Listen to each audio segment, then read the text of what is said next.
closest, most dearest friends and family. Now I want you to wave goodbye to 4 of them, because you're never going to see them again. That is the very real nightmare that the caregivers of Alzheimer's patients face every single day. 60% of all Alzheimer's patients will wander. 59% of those, that if they're not found within 24 hours, will be found either severely injured or dead. This is an increasingly large problem for the elder care facility markets. 80% of these patients live in these facilities. And as of July of 2016, Medicare is now mandating $100,000 fines for every sentinel event. There's an increase in their liability premiums, and their staffing budget goes through the roof because of staff turnover due to stress. So we developed a hardware device that uses biosensors, predictive analytics, push alerts, and the LoRa system so that we can track indoor and out within a 3-kilometer radius without the need of GPS triangulation.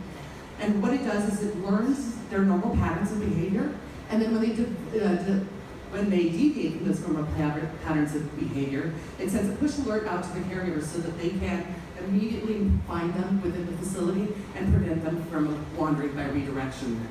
Our team consists of myself.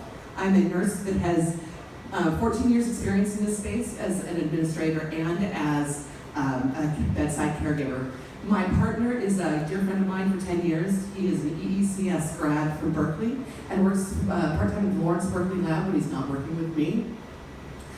The way that we make our money is B2B. We are targeting as our initial target the elder care facilities with over 100 beds per unit. We are looking for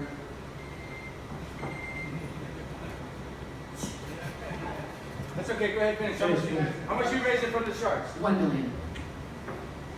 Okay. All right. Just when we started to get curious, we had to stop.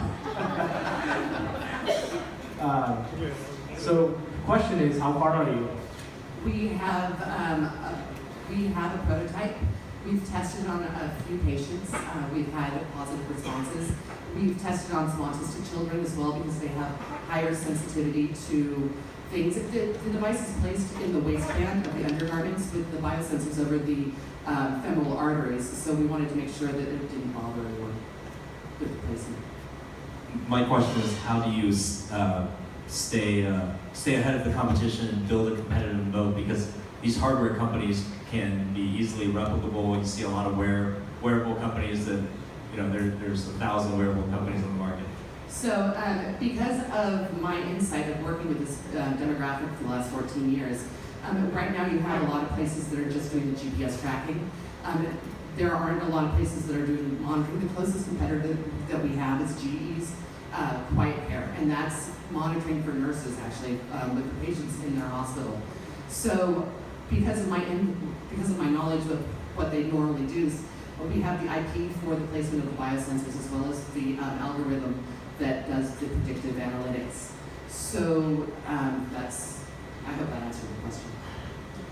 I really like your opening pitch. You painted a story that was really good. You have a really good voice as well. Oh, thank you.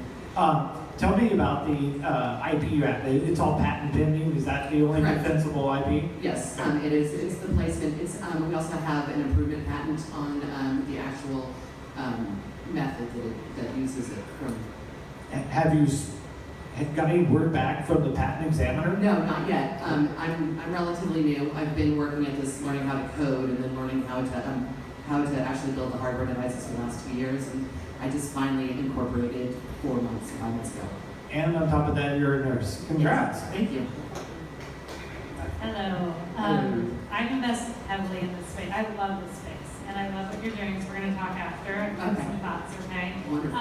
Where are you going to start again? Remind me where you're starting in. You're saying the big. Right. So the larger nursing homes and assisted living are where we're going to start, trying to get the places that have 100 beds or more, so that because 50% of those are what typically would be on market right there.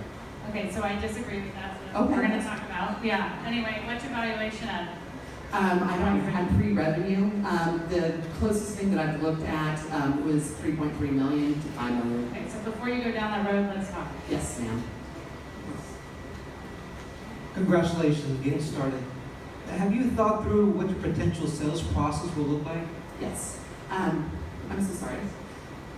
So it's B2B, and the medical, the facilities, they're very, very cliquey. It's very closed group, and it's done through a committee, basically, that decides on what they're going to spend their money on. Having been an administrator in a large assisted living, I have friends and I have pathways into that little inner sanctum. So we're also doing B2B. We're doing the providing CEUs for free to their staff so that we start to equate our name with someone that they trust, and we're getting our name into their usual everyday talk. We're giving presentations at several of the trade shows and healthcare conferences. It's about a 9 to 12 month mark sales cycle, but because of the Medicare announcement of last summer, it's all of a sudden expedited the need for this.